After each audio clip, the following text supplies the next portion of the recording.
Hey bitches, welcome back to my channel. In my last video, I was talking about Colleen Ballinger and how she was sitting on the floor listening to Taylor Swift's new album and she was just crying so much because of the song canceled. A lot of people were not surprised, and there were people over on Twitter saying that every single horrible person that has been canceled is going to try to find some way to relate to this song. And sure as shit, they were right, because Colleen Ballinger was the first influencer that has been canceled that I saw actually sit down and shed tears about it. Well, in that video, I asked the question of like, which of you out there was under psychosis to think that Miranda Sings was a funny character? Like, who was actually watching that? And there were people leaving comments saying, to their defense, at the time they were like 12, 13 years old. So I thought about it and I was like, okay, y'all get a pass because we all make mistakes when we are that young. But then I thought about it a little bit more. The people that I was seeing at these shows that Colleen Ballinger was doing with this Miranda Sings character, y'all were all grown up.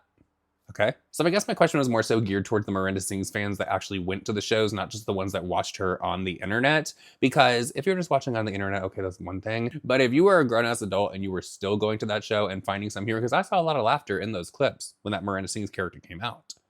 So I'm just judging. She wasn't funny. So the next thing that I want to talk about, and I am completely effing disgusted about this, and every single time that I talk about this family on this channel, I always have people down in the comment section saying, who are you to judge? Why are you saying this father is inappropriate with his daughter? Like, just trying to call me out on certain things. And to those people, shut up, because this is the most disturbing shit that I have seen on the internet in a good long while. If you do not know who I'm talking about the daddy-daughter dream team, and that is the family. They live in a hotel, and the dad gave the daughter a purity ring, got down on one knee in the bedroom with the daughter standing there, made the daughter get out of bed. He was standing there, got down on one knee, and basically proposed to his daughter so that she would stay pure. Okay, guys, we got something special for you, so please don't go anywhere. Stop scrolling, all right? So I am about to give Sarah a purity ring, but I'm going to do it in a very special way. I am actually going to make it look like a marriage proposal. Now, don't get the wrong idea. It's not a marriage proposal, okay? This is just, I'm very grateful that she has remained pure to this point and is continuing to remain pure, and I want to give this to her as a sign that I'm proud of her. But there it is. She's going to love it. Okay, so let's go get Sarah, okay?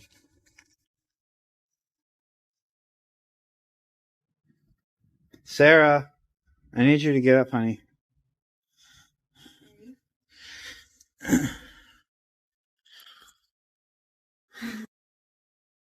Just don't worry about it. Yeah. Okay. I was trying to read the book. Yes? What are you doing? You're about to find out. Yeah. Okay. Okay, listen. First of all, okay, you're 20 years old. Duh. Okay. And most kids your age are not pure. Have not been pure. Sad but true. Well, I want to thank you for remaining pure. Okay? And I want to give you something.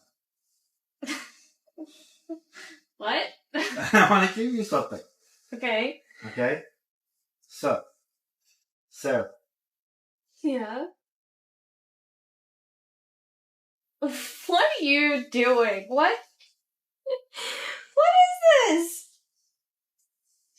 Sarah, will you wear this ring as a sign and a promise to God and to me to remain pure until the day you're married? Yes. That is gorgeous. In your left hand. Okay. This ring will remain on your left ring finger until the day your husband puts another ring there in its place, as a sign that you will remain pure. Nice. I love you. I love you too. My sweet girl.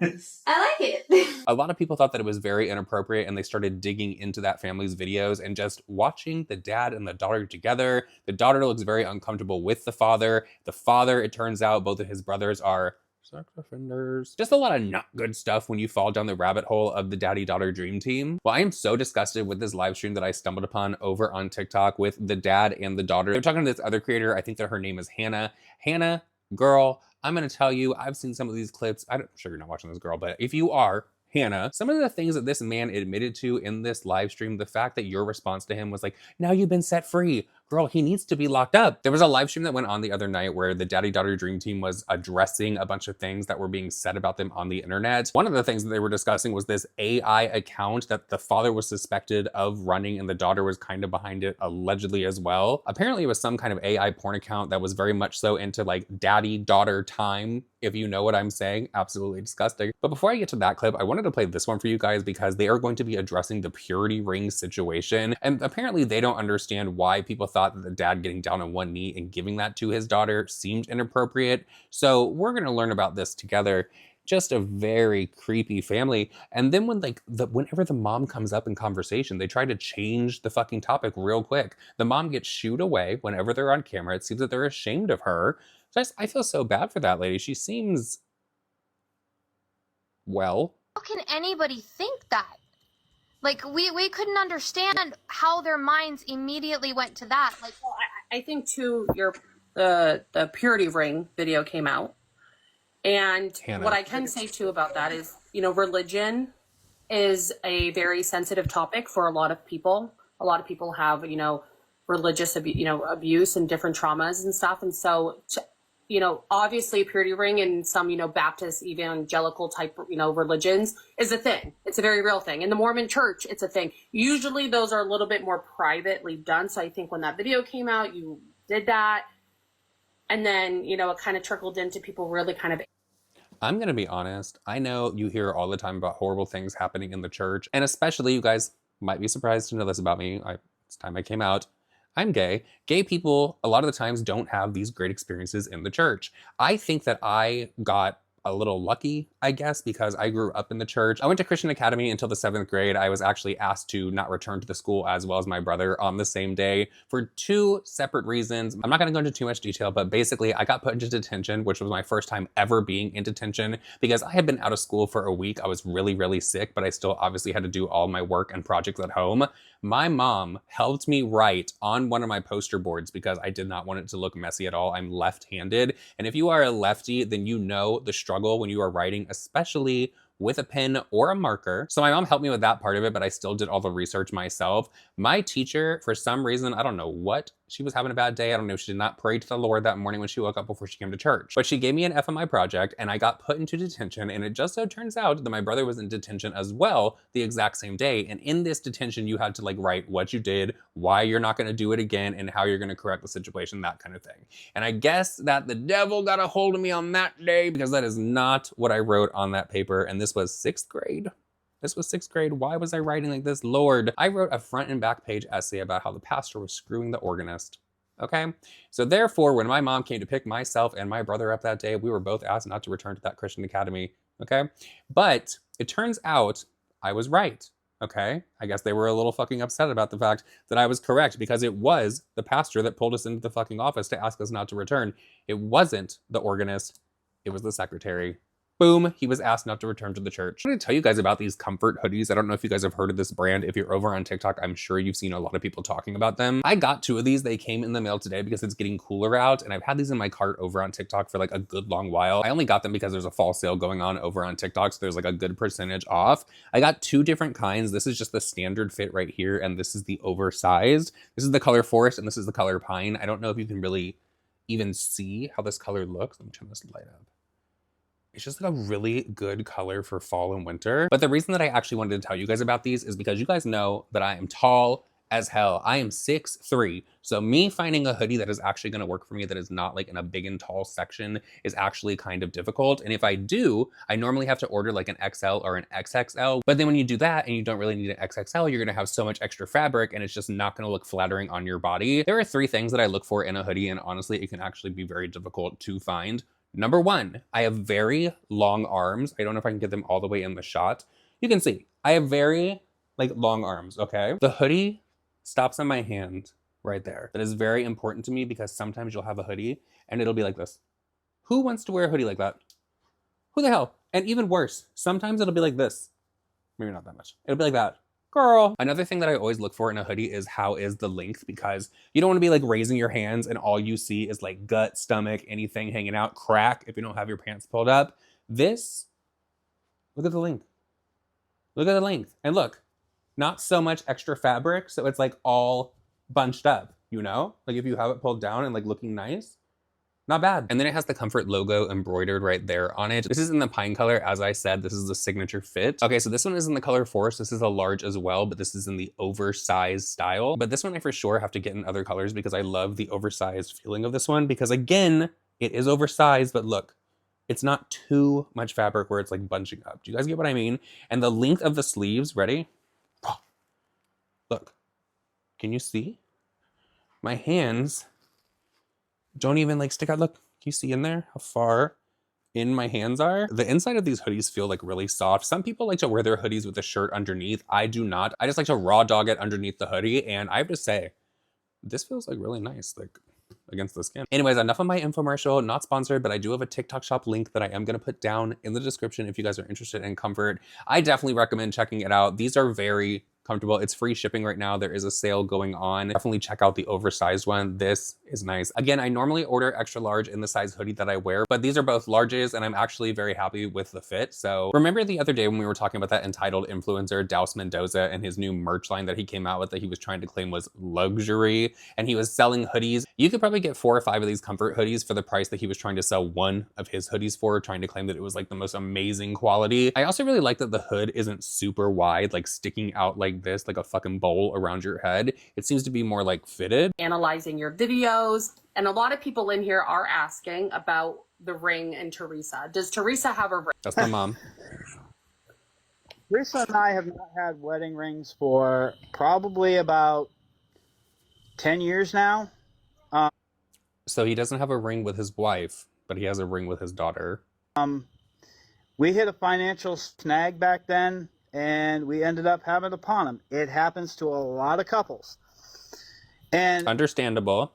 After that, we just never even thought of it.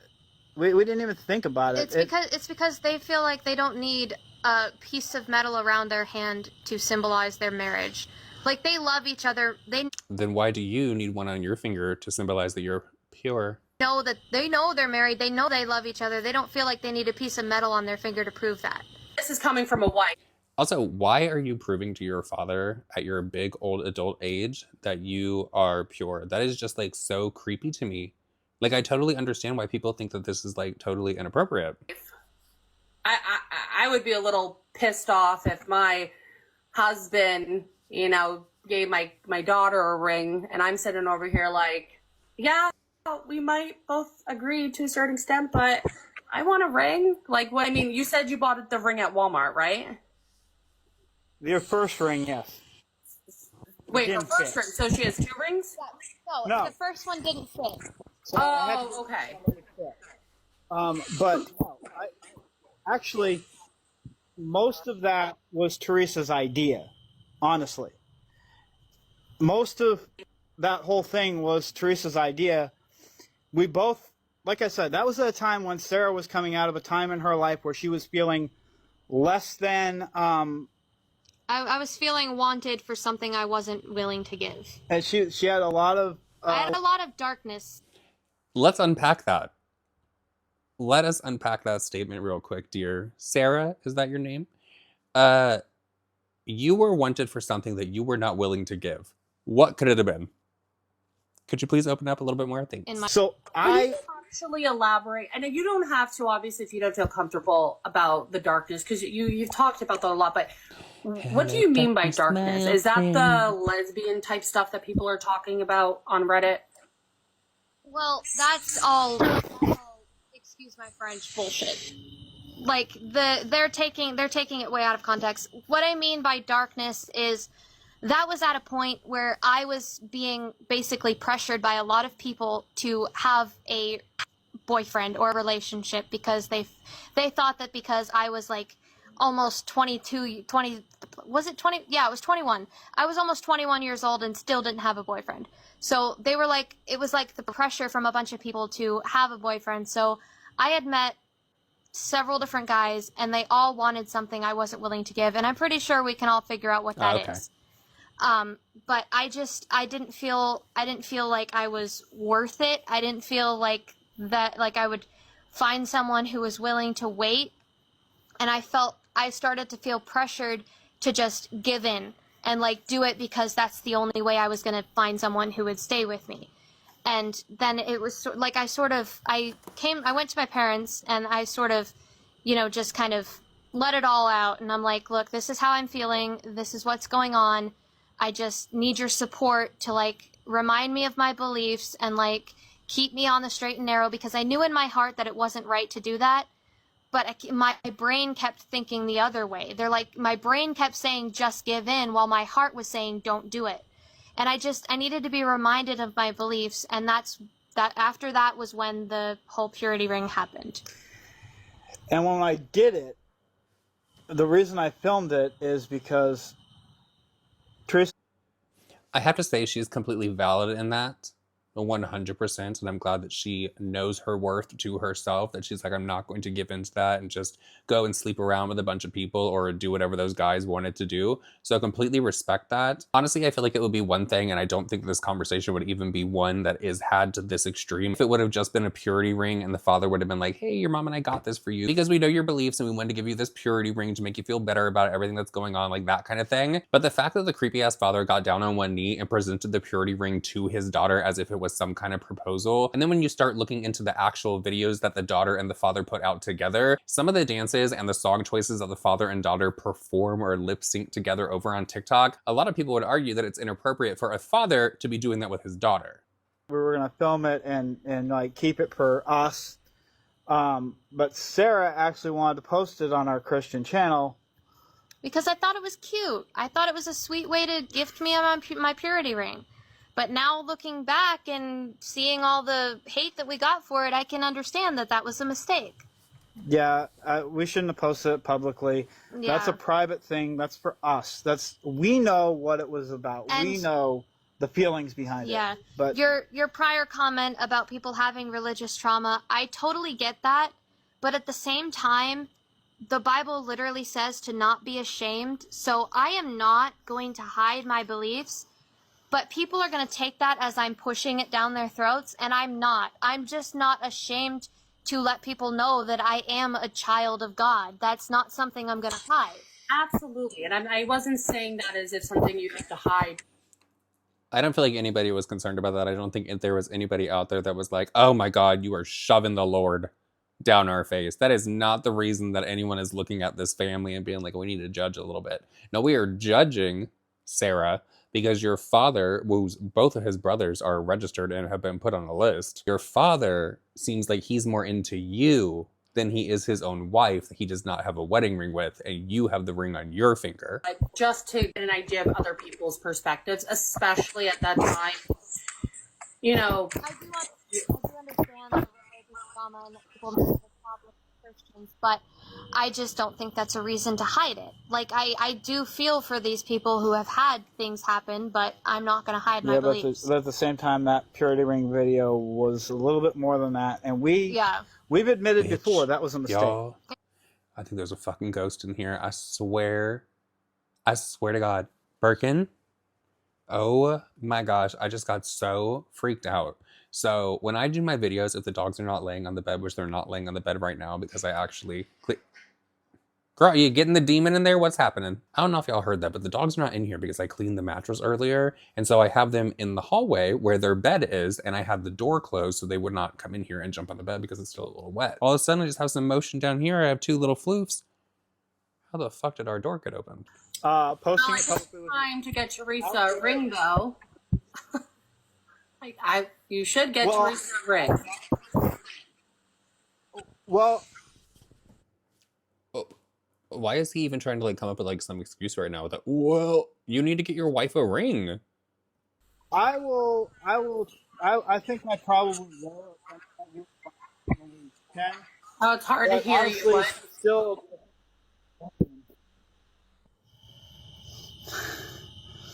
especially working fast food. The fingernails. Sorry, I couldn't hear you. You kind of cut out for a second. What did you say?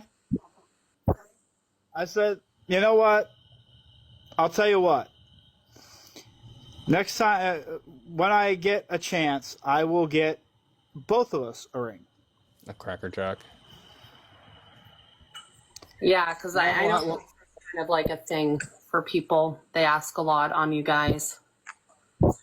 Well, hey, if that settles some of the rumors, I'll be happy to do it, but I doubt it will. And it's like I said, I don't know if it could be because of the rumors, but it's I'll be honest, asking you this question, it seems like you're a little hesitant and you seem a little uncomfortable with that question of getting her a ring. Well, the reason I'm uncomfortable is because it seems like it's pressure to do something that we haven't had to do for 10 years, that it hasn't affected our relationship, but it feels like pressure to me, like being pressured to do something that is something that we literally have no problem with. It's only everybody else who has a problem with it. So that's where the uncomfortableness comes in. I feel like the wife probably does have a problem with the fact that she does not have a wedding ring. She's just going along with the fact and humoring him in the fact that she doesn't have one and he doesn't have one because of this. Well, it hasn't affected our relationship. Deep down, that woman wants that damn ring. Get her a fucking ring. Just being completely honest. No, I hear you and I appreciate the honesty. I do think, though, when it comes to your significant other, it should never feel like pressure to do something out of love for them. You know, I especially if you're already married. But that's just my opinion. You know, but if that is how you feel, that is how you feel. You know, so I can't control on you. You know. Like I said, it's not something that we've ever really thought about until people started mentioning it, because honestly, the love that we have goes well beyond rings, well beyond anything.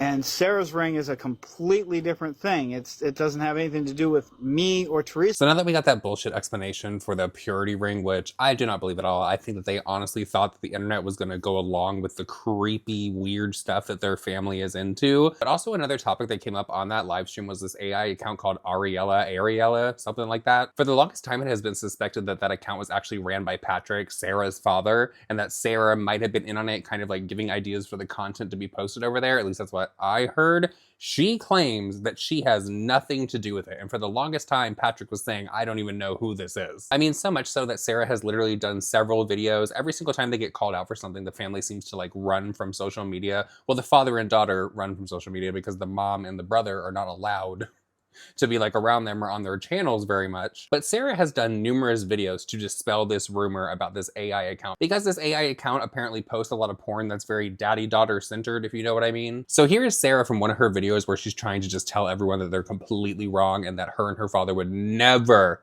do anything like this. There's a rumor going around that my dad and I created an AI that made spicy content on OnlyFans. I thought I was pretty clear when I said people were spreading lies, but apparently I need to be specific for the low intelligence people in the room. Hey, but that does not prove that we were behind the panda eyes, right? the account. As for the spicy content they allegedly posted, we would never post content like that. But on this live stream when this topic came up, Patrick, the father, actually admitted that he was the one that was behind this AI account that, again, was posting some things of daddy-daughter, very inappropriate things. Disgusting. Like, nasty. The fact that there are so many people that are still following this father and daughter duo and they are just like excusing this away is very strange to me. But bucket. Honestly, yeah, I created the Ariel account. I finally came out and admitted to creating the Ariella AI account. So the argument is Sir Patrick, man whose two brothers are already on a list, and man who literally just admitted to running an AI account that is literally based off daddy-daughter time. You really think that people are gonna go for, oh, people are being assholes and they're just trying to pry into our lives and they're being so nosy, all that kind of stuff, there's nothing going on? It's so fucking far-fetched that people would think that you're being inappropriate with your daughter when you're literally admitting to running an AI porn account that is into that kind of shit. You wrote a book where people think that the main character was based off of your daughter and then she read the audio for it? Let's move on from that because the father did give a response. He actually started a whole entire TikTok account where he's going to be dispelling all the rumors and coming with all the truth. And apparently he went into more detail about that AI account and now he's kind of like trying to backtrack. It's like, sir, we all heard what you said because you literally said it in 2 separate videos on a live stream and then some video that you uploaded. But if you guys want to see more of his response, let me know down in the comment section. I'll put it in another video. But now I want to talk about Trisha Paytas because she's been getting a lot of heat over on TikTok the past few days because it has been announced that she's going to be joining the cast of Beetlejuice. And of course, there were a lot of people that were very excited for Trisha, but then there were also people that were like, we don't understand how Trisha was just able to move on from all the problematic things that she's done in her past and just able to like skate on by and go on and have this amazing career. A lot of people think that Trisha has not taken full accountability for many things that she has said and done in her past. We have a genuine conversation about Trisha Paytas being on Broadway without anyone being accused of being a hater or jealous. I want to be very clear. I would rather be supportive and excited for Trisha Paytas to be on Broadway. Girl, some of these influencers really do have their following like fooled out here, that if anybody ever critiques anything that they do online or just in their lives, that all of a sudden automatically that person is jealous of them and they should not be listened to. No one is jealous of anyone. A lot of y'all just do shit things. So therefore, people want to talk about it. In fact, I'll start with the positives. I think it's great that she's offering plus size representation. She has made me laugh quite a bit. Like her cover of Shallow will never cease to make me giggle. And if she were to be cast in any Broadway show, it couldn't be more perfect than Beetlejuice. And personally, I'm far less concerned about her ability to sing, act, or dance. What bothers me is the fact that she built her empire, her career, her infamy off of bigotry. We're not just talking about like mere lapses in judgment. We're talking about consistent, bold-faced bigotry. Like we've canceled people for much less. Like she's done everything from blackface and yellowface to saying the N-word to being anti-Semitic to fetishizing Jewish people to also being extremely insensitive towards Palestinians who have been G-sided. She has said and done things that have offended the trans community. She bullied a minor, said PDF file things about a minor. Now, she has managed to get a lot of stuff scrubbed off the internet, but I did some digging on Reddit, and I found clips of her mocking Asian people, doing the Yahtzee salute. I understand that she has struggled with mental illness. I know that all too well personally. I know that she has struggled with other things where she had to get professional help, and I am so glad that she has gotten that help. She has made her, her apology. If there is one thing that could be said about Trisha Paytas and her bigotry in the past, is that she was an equal opportunist and everyone could get it. She did not just select one group of people to go after. She did not hone in on just one community. She said, you know what? Everyone is going to get something against them. Videos, and I always thought they were sincere, but then she would just pivot her bigotry. And so then it becomes harder and harder to believe her when she says that she's changed. And while working on yourself is a wonderful thing and something that I do admire, that still doesn't absolve you of the wrongdoings that you've done to marginalized communities. And I think if you truly want to rectify your wrongs, you have to outline the work that you were going to do. Are you going to volunteer for charitable groups that help the people that you have harmed, that you've trampled on to get to where you are? Or put your money where your mouth is and send money to creatives, leaders in those communities that you've trampled on? Like I said, I would rather root for her. I would rather have no problems with anybody in the world. I'd rather just be happy for everyone. But we have to hold ourselves accountable when we've caused harm to that extent. So I saw that video and then I was over on Twitter and I saw that Trish Crave actually tweeted out that Trisha Paytas made a $5,000 donation to the PayPal Giving Fund, which will help provide medical aid for Palestinians. I didn't think anything of that until I was over on TikTok again, and the lady that made the video originally calling Trisha Paytas out, she made a response video because Trisha actually commented underneath her original video. And there was like a whole thread, so I am gonna read it to you. Trisha said, "Hi, I appreciate your concerns. And based on the things you've read, I too would be alarmed. I do not negate that I have hurt communities in the past, but you can look up over a dozen charities I've donated over hundreds of thousands of dollars in the past 5 years to, as you put it, help absolve some of that. I will never ever stop apologizing for my wrongdoings. I can only move forward, be better, and use my voice and money to help all those communities I deeply care about. Secondly, it is very unfortunate that misinformation is getting spread around so much it becomes truth. I have never said one bad thing against the G side and Palestinians. Quite the opposite. I have donated and spoken out about this horrific happening multiple times. I have never done any of the faces etc. that have not ever been me. The Yahtzee, as you call it, was from a Broadway musical itself called The Producers, and taken out of context when I performed the song. How I wish I could erase those years of drug abuse and neglecting my mental illness. It wasn't healthy for me or anyone around. I was desperate for money and said things to get out of doing my SW job. It was wrong, and I have donated every ounce of my time and money I could to righting these wrongs. I can only apologize, educate, and do better. If it's not enough, I understand. I just don't love the insinuation I'm not actively trying to better myself and my knowledge of the world and what's going on." Trisha also said, "Please look up Trisha Paytas donating $32,000 to charities and you from 2020. Trisha also went on and said, "This year alone, I've donated to Palestinian Aid, Trans Lifeline, Trevor Project, and more. Please verify all of this on both my Instagram and podcast." Okay, so the lady did respond to Trisha's thread underneath her video with a video response, so let's see what she had to say. Trisha, I was not expecting to hear from you, but hello. I appreciate you taking the time to leave these comments and update me about certain things that you've been doing. I'm glad to hear about the charitable work that you've been doing, and I'm glad to hear that you will never stop apologizing for your wrongdoings. I do want to add some context to some of the things that I said and some of the responses that you made. Yes, I know that Yahtzee salute is from the musical The Producers. So yes, I do know that salute is from the musical The Producers. I still found it insensitive and inappropriate to do on a social media platform. In regards to the Palestinian G-side, yes, I did see your recent stories on Instagram. Glad to see that. But something that really had bothered me was you dressing up as an IDF soldier. For context, I am Jewish and I have a lot of family in Israel, but I don't think that dressing up as the IDF in a positive way is a good idea. I'm aware this was done before October 7th, but my point still stands with that. And if that's something that you have apologized for, great, truly. As I had said in my previous video, I do want to root for you. I like to stand up for as many other plus-size musical theater girlies as possible. I'll be honest, even with this exchange that I appreciate you having with me, I still don't feel that trust yet. Maybe one day I will, but I unfortunately just don't have the confidence yet. If you are interested in having further conversations about how more reparations can be made, my DMs are open if you're open to having that conversation. If not, it is what it is. But I do genuinely appreciate you taking the time to comment. I'm just going to go out on Onision's wetland limb and say that Trisha probably did not reach out to her about some kind of like reparations that can be made for the insensitive things that Trisha has said in the past. But there could also be a possibility that after Trisha left that thread underneath this lady's original video that maybe she did reach out and like had a private conversation with her as well.